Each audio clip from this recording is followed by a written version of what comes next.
Hello. Thank you for tuning into the ImpromptCast for this week. I'm Chad, your host, and this is Alex. Hi. He is our guest for this week. So, kind of introducing yourself. What do you do? So I am a licensed massage therapist. I got my license back in September, and I was working at that for about a year and a half or so. I started right before I started working at Culver's, and just kind of going back and forth. It was quite the grind, having to shuffle work and plus like a loaded schedule, like working with people in the community, Yeah. all my schooling and all that sort of stuff. Between practical hours and all the book work that I did, and then you know, basically like a full year, almost a year, is like 10 months worth of just constant, like, just applying what I know. And that was the hardest part, was like kind of like applying what I learned and then getting better. But with time, I could see that I was definitely making, huge strides. It was so much better than where I started. And I think that really sort of helped me with my confidence when we had my exams. I was really stressing about that because I didn't know if I'd pass. But, I figured once I get through that, I got to the MBLEX Yeah. exam, which was kind of like the big thing. And I took that in September, and it was basically a one-shot sort of thing. I was in and out in 90 minutes. And I knew right away. It was really scary, like thinking about, did I not? And just instant gratification. I got like, all that grind, all that, that hard work paid off. Like I'm finally at where I want to be. And, Nice. it's very, I mean, it's amazing. It's very, like I said, like gratifying just knowing that you're like actively making a change, like someone, like making someone feel better. Yeah. So yeah, doing great with that. And that's just, I'm so thrilled that that's like this is where I'm at. It's where my dream, really. It's been my dream for a long time. And Yeah. What got you into massage? I mean, I dealt with injuries Yeah. before, sort of like like sports related. I mean, I did a lot of running, like back like in like my early 20s. I did a lot of running and sort of like Pilates Yeah. sort of thing, and I was dealing with a lot of injuries because I didn't stretch. And I mean, that's kind of important. If you get into like like physical activity, it's important, especially if you're trying to get into shape. You got to be able to balance it out and stretch and stuff. And I wasn't really doing that. Yeah. But the massage aspect, like actually like someone actually like working out the kinks, like all the rough patches, and then just I benefited so much from it. Like I'd feel better, I felt looser, and I feel like that also helped me with my performance. Like I'd get better.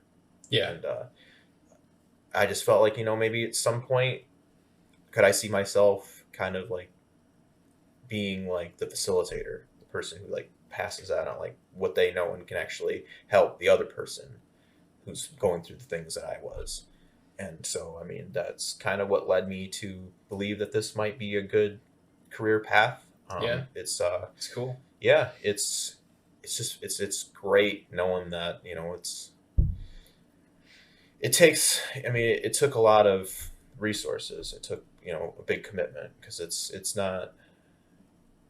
I'm not going to say it's hard, but it's not easy. It was Yeah. not easy. I mean, you almost have to carve out like a lot of time, like specifically for this, because what my schooling was like, it was like a bi-weekly sort of thing. We go down to Mount Pleasant. I graduated from the Knight Institute, which is kind of like a natural health school. They offered body work, and so basically cramming all of what I needed to learn into Yeah. like that weekend.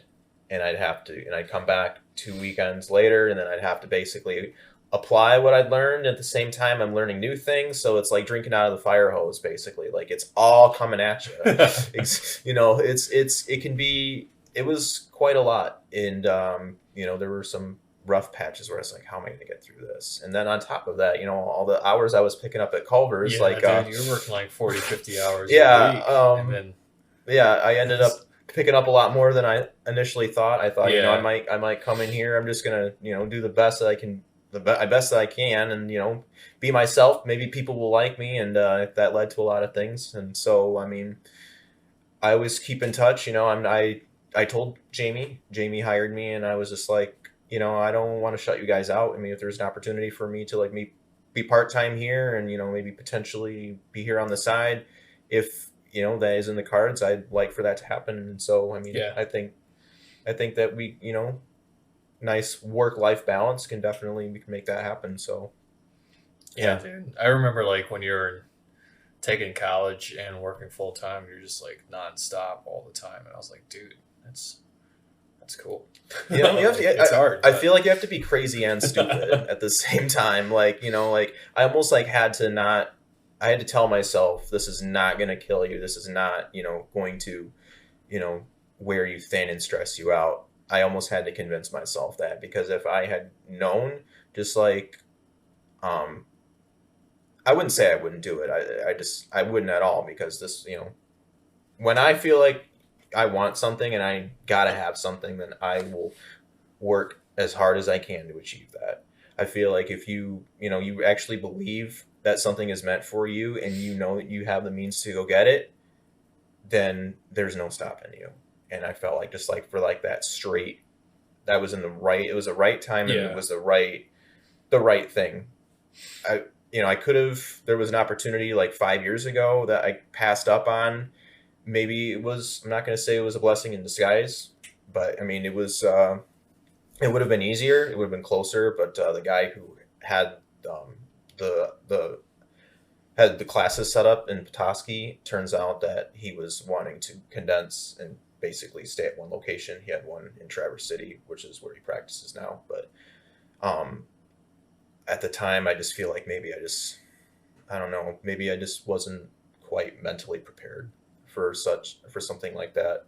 I yeah, wasn't really in the right headspace. But I think, honestly, I have to say, working at Culver's, I think that actually might have helped me, because I know, like, with, as far as like my time management goes, and as far as like, do I have this, do I have that, like, having to do that day in and day out, eventually, I mean, you pick up on that, and that's definitely a life skill that's very to be desired, because when you're in my profession, time is so precious. You don't want to waste it, and you don't want to, basically feel like you're you're in limbo about things, or you're questioning, is this right? Do I have time for this or time for that? Like, you have to be clear, and you have to be grounded, and it's it's hard. It took time for me to kind of figure that out. As like, yeah, you know what technique works for me, what flow works best for me. But I think that with every client that I'm getting better, and I think that it'll only get better with time, as with experience and that sort of thing. heck So yeah, yeah. dude, hit the grind and you hit your dreams sooner or later in Yeah, life. yeah.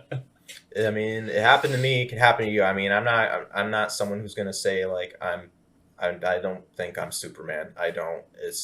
But somehow, I mean, going through all that stuff like the last year, I got to give myself some credit for it, because it was a lot. I've never gone into that kind of gear like as fast and as quickly as I did.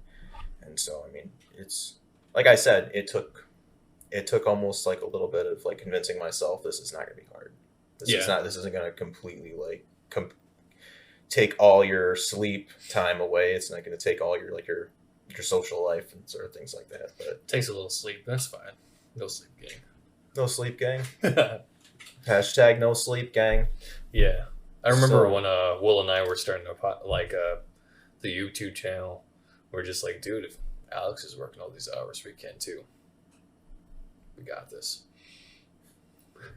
see, I mean, it's So like a domino effect. Like, you see what somebody else does, and that, and I got to say, it's kind of like a reciprocal effect. Because when I was looking around in the kitchen, because I started off in there, and I was kind of like looking around, watching other people work like you did, and I was like, I could be doing that. Yeah, I've never really, I don't really talk much about like my personal life. I mean, sometimes I will, like, just like in general discussion, but yeah, if people like want to know, I mean, I'll tell them, like, yeah, because this has been a real dream of mine, and it's been a passion of mine to actually be able to apply what I've learned, because for the longest time, it was just like, can I do it? Yeah. Do I have what it takes to actually be able, can I handle this, the actual physical aspect of it? And I'm finding out that it's just like, I think so. Absolutely. She's like, yeah, you can do it. Yeah. Lily says yes. So, I'm really happy where I'm at right now. And as far as my life goes, I think I'm on the right track. So, heck yeah, dude. Yeah. Well, would you be happy if you were in space? In space with a helmet and something to support myself. Yeah, if you're living in space.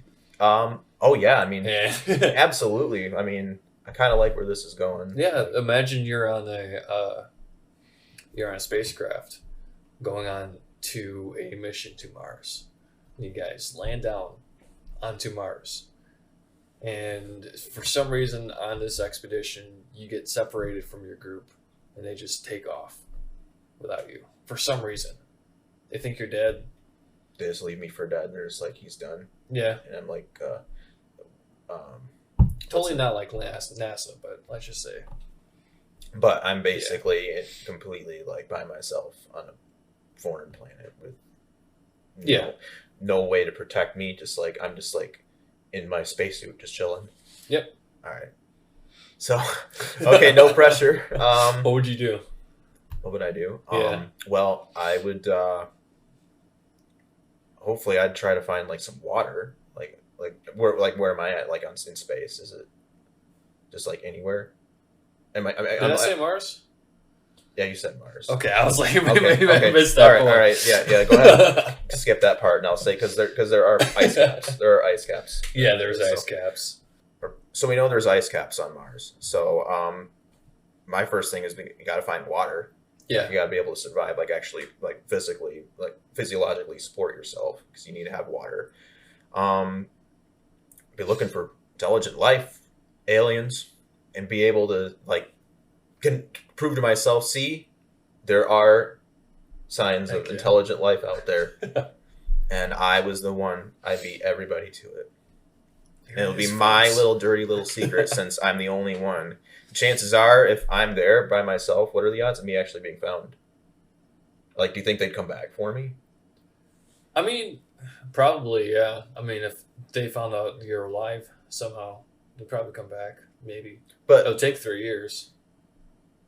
No way I'd last that long. There's no way I'd last that long. Yeah. I mean, it would be kind of silly for NASA to get back to Earth and be like, start eating dirt like moon rocks. I mean, we're adaptive. I mean, we're adaptive life forms. We've been doing that for tens of thousands of years. I don't see why my body could get used to, freaking, gravel in its system. Yeah. If moon is made out of cheese, then Mars must be made out of like cinnamon. Cinnamon. Yeah. Like hard compounded cinnamon. Just take a big chunk out of it. Honestly, I can go for that. I'd go for that over cheese. Yeah. I mean, hot take. I like cheese, but certain kinds of cheese only. I'm a Swiss guy. Yeah, I feel like I'm more of a pepper jack. Yeah. Pepper jack. Pepper jack. Yeah, a little extra little spicy kick to it. Yeah. I'd say, but I mean, I don't know. I think that some things are like an acquired taste. For me, cheese is kind of one of those. So, so you're saying that, all right? So I'm on Mars by myself. Yeah. I have no way to protect myself, and I've got to basically look to keep myself alive. But yeah, I'd be looking for aliens for sure. And how about if the aliens find you first? When they're just like, "Hey man, how's it going?" I'd be scared out of my mind. I'd be scared beyond rational thought. Because I think that's just our nature.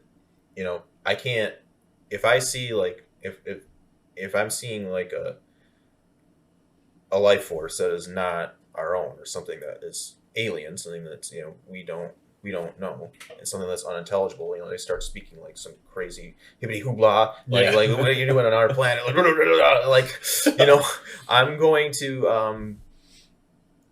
going to be absolutely terrified.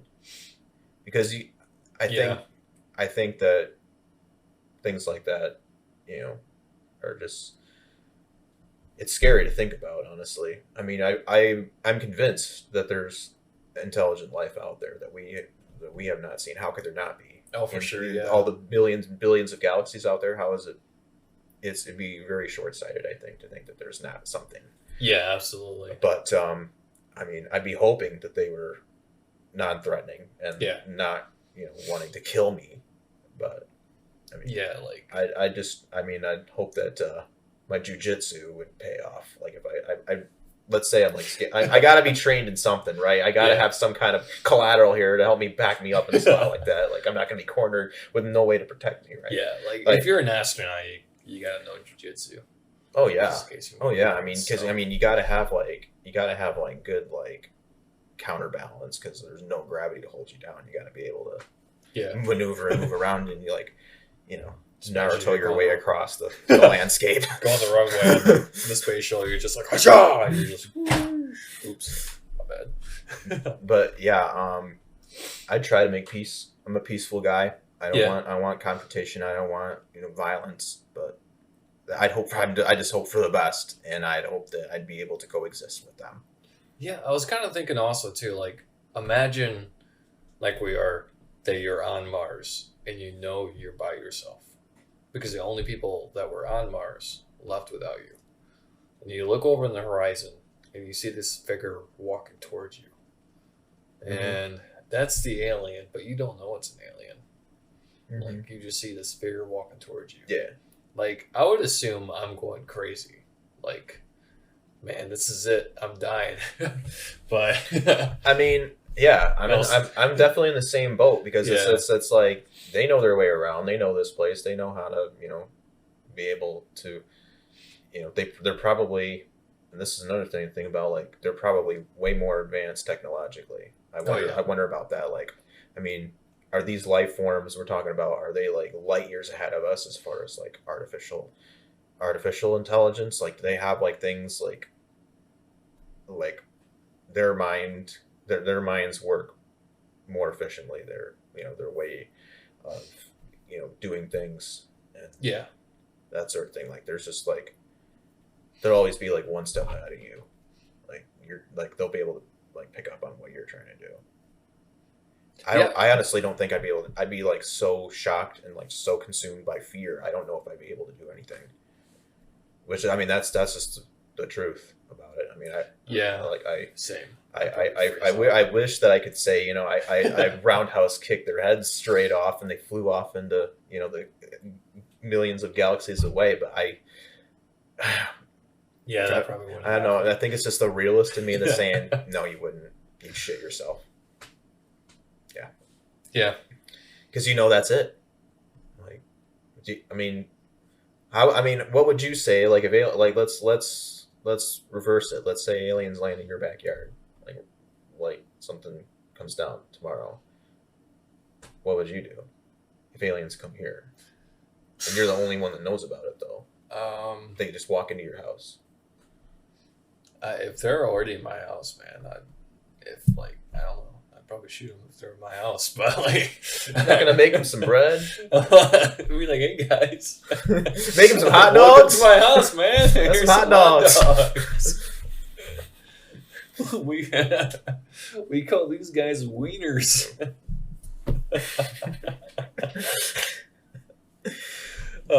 Yeah, I mean, honestly, my best hope is to say a little prayer and think that they are not hostile and they come in peace. Yeah, they're little ETs. Like, they want to be friends. Otherwise, if they're Roland Emmerich, Independence Day aliens, we're done for. Yeah, pretty much. Yeah, I mean, like, kind of like what you're, like, going back a little bit and going to the point, like,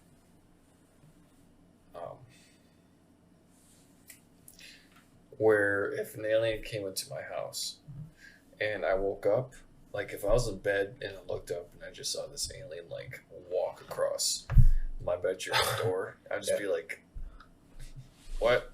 What? I don't have kids, so like, what was that?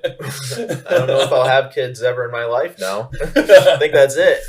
Yeah, I'd be more like, I don't know. I'd be like, I guess I'm like kind of like more of a like logical thinker. So I'd kind of think to myself, be like, it's probably like sleep paralysis. Maybe I'm seeing things or whatnot. Yeah. Or be like, hey man, some home intruder break into my house. I mean, yeah, it's just some guy who's coming to take my stuff and rob me blind. It's nothing to worry about. You walk out there with a gun, and all of a sudden the like alien looks at you, he's like beedoo beedoo beedoo, and you're just like, oh my God. You want some hot dogs, man? Hot dog? Well, what you doing in here? Oh yeah, yeah, yeah. I like that. I like to think that would be okay. Yeah. That'd be okay with them. That they'd want the hot dogs, and they'd sit down and they'd be able to play a board game with them. What if giving aliens a hot dog was like a sign to them that we wanted war? And we just started like a war with the aliens because I gave them a hot dog. Just started chucking, just chucking wiener dogs at them. You give them a hot dog, they look at it and they're like, "What?" And they just like start like they just zip out this like lightsaber thing or whatever that was just hidden. That was like in this tiny little pocket. They pull like a 12-foot long, like laser, like. They've got this. What have I done? Hot dog. In intergalactic war, all we've got are wiener dogs, and they've got these giant like things that can slice you in half, like literally. Like yeah, I always think like and turn you into dust. You see all these movies about like aliens and humans attacking each other, and like one of the really cool one was Battlefield Los Angeles or something like that. Yeah, where like aliens came down. They were like mechanical suits and they were attacking, and like the army was attacking back. But if that actually happened, I feel like our weapons would be like the equivalent of hot dogs, literally. Yeah, and like we just wouldn't have a chance at all. No, not a chance. And then I mean that's the kind of thing that I'm pretty sure would happen. Is like if we're up against an army, an intergalactic war against like these alien life forms, I don't think we'd stand a chance, because I think that just kind of maybe it's just the media that's kind of presented it that way, because you look at how they present aliens as they're like hundreds of thousands times more technologically advanced than we are, and they have like all this advanced weaponry that beyond anything that we can put together, and then I think that might just kind of convince you like we don't have a chance. But yeah. It would definitely be something we're seeing, like how our military, like the world military, would adapt to that, because obviously the whole world gets involved. I mean, I guess one of the like if the aliens were very advanced and they did attack, you'd kind of assume that their weapons would be kind of like an electronic based type weapon. Like if it's super advanced, like run by a computer almost. Yeah. So I guess our advantage would be our weapons are not like. If I pull out my gun, it's not run by an electronic device, So, like, I guess that's an advantage. We can send off like an EMP. Yeah, like a airstrike or something. Yeah, like coordinates and things, like be able to do those sort of things. Because I think that one thing that we'd have an advantage is that we have like home turf. Mm-hmm. Like we know like where we can send like welcome to Earth. Oh dude, it's not an alien movie until Will Smith owns an alien. Yeah, that hands down, that is low key a classic movie, by the way. Yeah, it is. I mean, it's one that I've grown up watching. Went to go see it in the movie theater, a drive-in movie theater. I was just a little guy, but they had there was a drive-in movie theater, and they had the Hunchback of Notre Dame was playing on the screen behind us. Yeah. So my head was like turned around, like looking back at the Disney movie, and then it'd come this way, and I'd see aliens blowing up the White House. It's pretty intense. So now I remember that, but for some, it was like a summer vacation to SeaWorld. So obviously, I mean, that's kind of fires up the memory log a little bit. Yeah, because it's tied to that. SeaWorld's aliens. SeaWorld's aliens. Quasimodo. Yeah. All the same thing. Yeah. Yeah. Yeah. That's I have a hard time believing that there hasn't been an alien that's touched down here on Earth. In all human civilization, not once has it happened. We're not told. We're not told about it. I mean, like, there's also like different theories for that. Like, aliens haven't landed and communicated with man directly because like bacteria and viruses could wipe them out, or could totally wipe us out too. If an extraterrestrial came in contact with a human and like delivered a certain virus, there would be a chance where that virus didn't affect humans because it'd be so different from our gene pool. Yeah. Or it could just totally wipe us out because we're just not used to it. That's such a wild card. It's like it's one or the other. It's either going to do nothing or we're totally screwed. Yeah. So like aliens, if they do know we're here, they're probably just watching us, not very much interfering with our daily lives. See what happened was the human race made Justin Bieber and the aliens were like, we're done. Screw this planet. We're out of here. We're out of here. Justin who? Thank you for tuning in to this episode of the ImpromptCast.